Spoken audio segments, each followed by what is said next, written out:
What's good, y'all, man? I'm in Kigali, man. Had to stop to show love at the restaurant Quick Bites. You know what I mean? This is, what's your name? Patrick. Patrick, okay, nice to meet you, Patrick. Nice to meet you too. You know, some of you may have seen him, you know, on interviews on YouTube with different channels. I don't know if you know Jay Focus. Yeah, I know Jay. Jay Focus, okay, yeah. I think I seen him out here. That's one of my friends, Jay Focus. And I think I seen O'Shea cover you guys.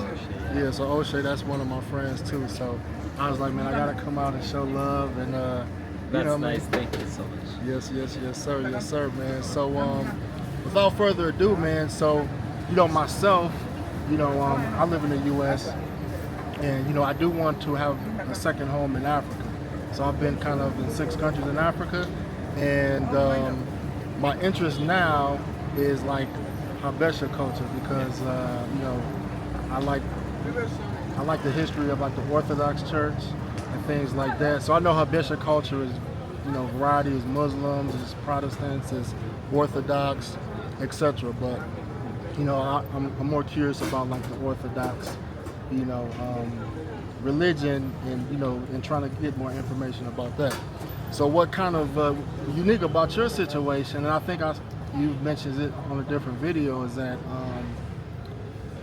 and correct me if I'm wrong, Yeah. you know what I mean? So It's okay. one of the first things, there's a couple of things going through my mind, Yeah. but one of the things you mentioned was that when the reason why you were interested in not dating an Ethiopian woman here in Rwanda, you know, you said there, you know, you noticed a difference between Ethiopian women versus Rwandese, and some men say that, you know, there's a saying here that we share.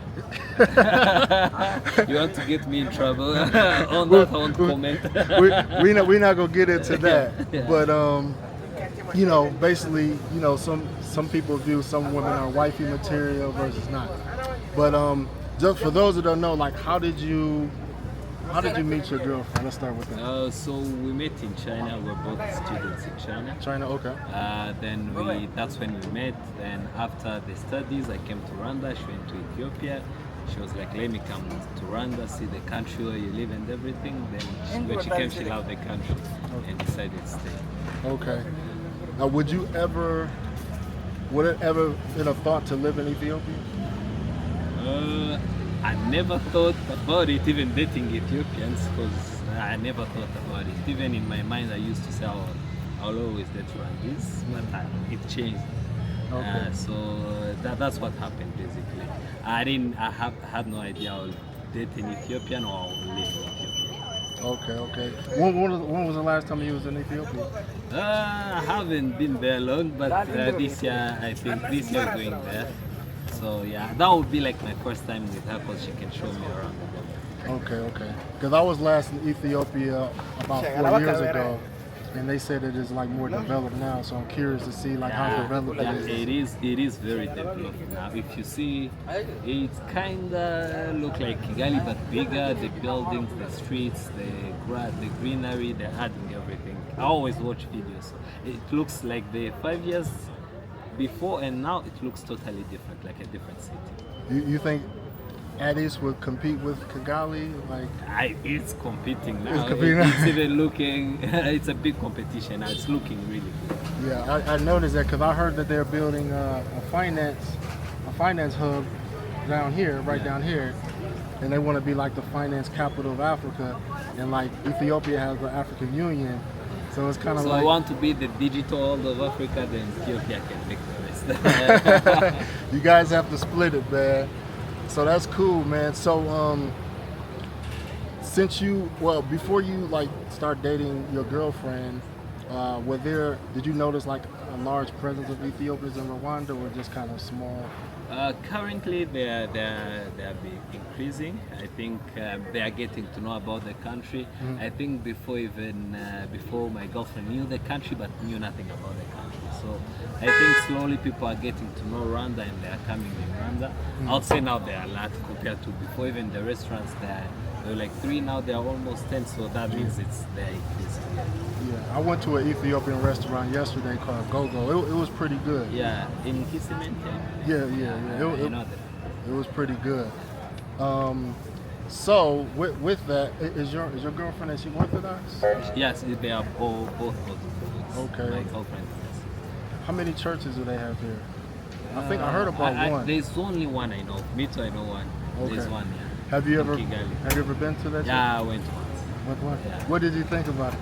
I liked it. It's smooth. I don't know. It gives peace in the heart whenever you're in the church. It's different. It can give you. You feel closer to God when you're in that church. So that's what I would say.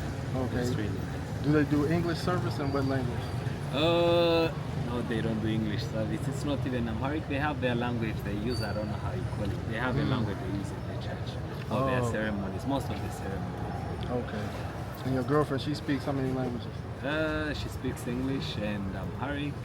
Yeah, I think that's. You know any Amharic? Yeah, small. Small. Is she from Tigray region, or what region she's from? You know? I'm not sure. He's from Addis. That's all I know. I don't know the region clearly.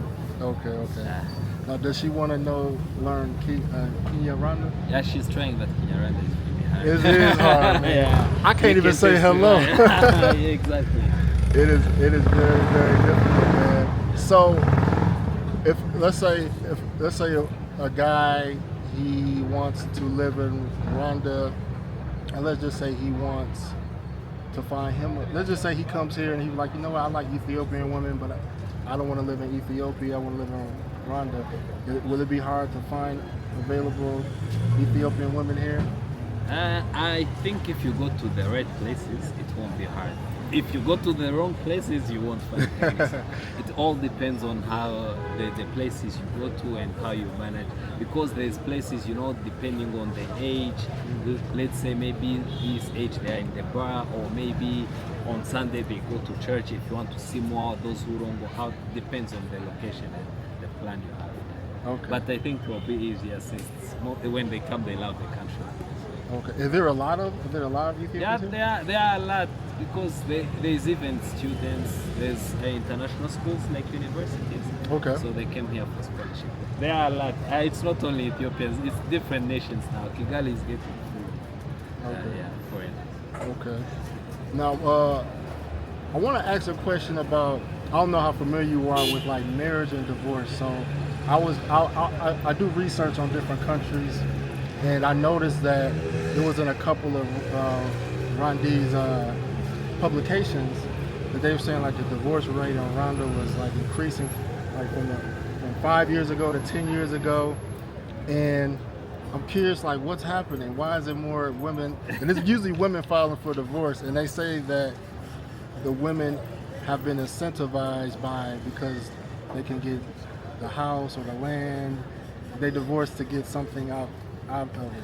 Yeah. I wouldn't say all the women, but of course there's those people in every society. Yeah. And that's actually true. So when you get married here, everything is 50.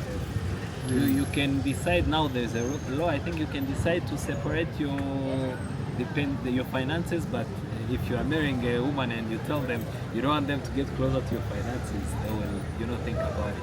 So some of them, if they don't love the person, they might marry and like now. But if they can't separate after 2 years, I think now, you have to be together at least 2 years to divorce. Oh, really?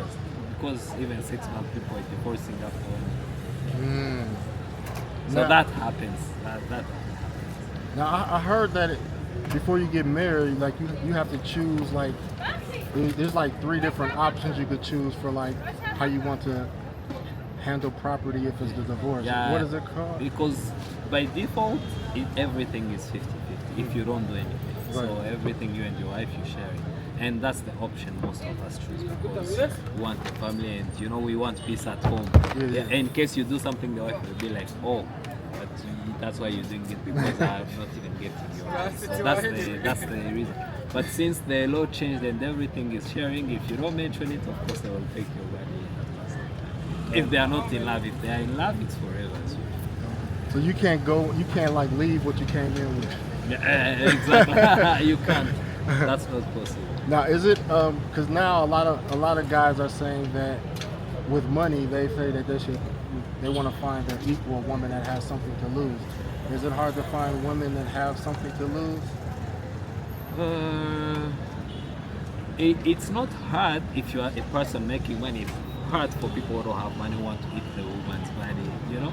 But I wouldn't say depends on the personal choices because for me, what I like, I that's what I prefer. I prefer my woman to be at home, not to be at home, but if it's possible, they wouldn't have to work any other day. But there's now the systems is changing. The new generation they want equal, 50-50. So if they are bringing the same amount, that's what you should bring and you share. But me, I don't believe in that. But there are many people who believe in that. Yeah. Now depending on the generations. So if you want to marry if someone younger like Gen Z, they might they are more open-minded compared to the older generation. So 50-50 they might be okay. But for the guys at the same time, if you have money, of course you always find someone of your caliber unless there's something else. If you have money and she has money, it's easier. Unless you don't have money, you want your wife's money. That's when it's tricky. So for like American, you know, from our economy, like, will it be difficult to find a woman here that's making something like American salary? Like, I don't know what $100,000 a year would be equivalent to. That's Rwanda. 140 million. That's a lot of money. Yeah, if you're getting American salary, then life will be easy. You don't even have, your wife doesn't have to do anything with your salary. What if you want a rich wife then? Even if it's one, that's a lot of money per year. 140 million. Well, not that much. Let's say like. Let's say even if it's 70, 60, it's still 100 million per year. So that's like 8 million. The people who get that salary in this country, they are very few. To be honest, you are among the richest people. So I don't think that will be a problem. What if you want to marry or meet women like, let's say, the daughter of a politician, the president's daughter, or any because all of our people are very high status. Like, they may not make the money, but they have a high status in society. Yeah. You know, politicians, the daughters, professors, their daughters of doctors, lawyers, stuff like that. From the information I have, I think that's okay. They're open to it. What will be the problem? Are you able to cover their? Because women like to spend. Are you able to cover their expenses? If you can, I don't see any problem. Oh, okay. Now, how could you meet those professional women, or is it going to be hard to meet those professional women? It's not really hard. Rwandese are outgoing people. I don't know how long you've been here. If you went out, if you try to talk to people, they are very open-minded. And people like foreigners here in Rwanda. I don't know for what reason, but they prefer foreigners more than the locals. So if you talk to anyone, they will be happy to talk to you. Okay. Yeah. Sounds good. So what do you do here? Like what? Yeah, I'm currently working. There's a company I manage, and sometimes I help with this. Okay. You have any interest in like doing business and tourism? Yeah, I've been trying. Some people depends. There's some people I guide if they come straight to quick flights, they ask for assistance. People who wanna buy houses, cars. Now I sell second-hand cars too. So people who do those, who are looking for those type of. If you are looking for a property you want, I assist with all of those. Okay. So depending on the requirements of the person or what you need. Okay. Do you have time to do tours? Yes, I have time to do tours. I can take you around wherever you want. Okay. Then we can do that. Yeah. How would someone contact you if they want to like do a tour or something? How could they contact you? Oh, I can give my Instagram, WhatsApp number. I can give you the WhatsApp number, so it's easier. You can contact. I'm always online because most of my work is on the phone, so that's easier. Okay, I'll get his info and I'll put it in the description, man. So, but yeah, I can't think of anything else I wanted to just kind of cover, man. That was just kind of the general things. But I know I will be coming back in May. I think for me, what I'll probably want to do next time, I just want to meet more people. Have you met someone yet? Someone you like? I've met people here. I've met That's Americans. good. So the only thing is tricky is, well, I would say this. I want to learn more about the options if someone from, let's say, Black Americans, they want to come and they want to live in Rwanda. Maybe not citizenship or residency. Like, is it a difficult process? Is the president open to? Because I know the president is open. He welcomes a lot of people, citizenship and things like that. the other Africans, but I don't know too much about like. The citizenship too, I have no information about it, but as long as you're in Rwanda, I think you can request to extend the visa. It's an easy process. I think for American passport, even the process is different. It's much easier. So for the all I know for the visa, you can either choose a business visa. It doesn't take anything. You have to register a business, and once it's registered, then you can apply for a visa once it has a location and everything. That's the simplest way most of the people get their visa. But also when you come in, you get 1 month, you can extend it for 3 months. Then after that, if you go out of the country, come back, it will start again. So Do you know about retirement visas or no? no, Okay. Do you know any people that I could maybe contact or ask questions? yeah, I can get you some contacts. Okay, cool. Well, man, yeah, man, appreciate your time, man. I'm gonna get his information and put it in the description, man. But yeah, make sure y'all come check out Kigali, man, and Quick Bites.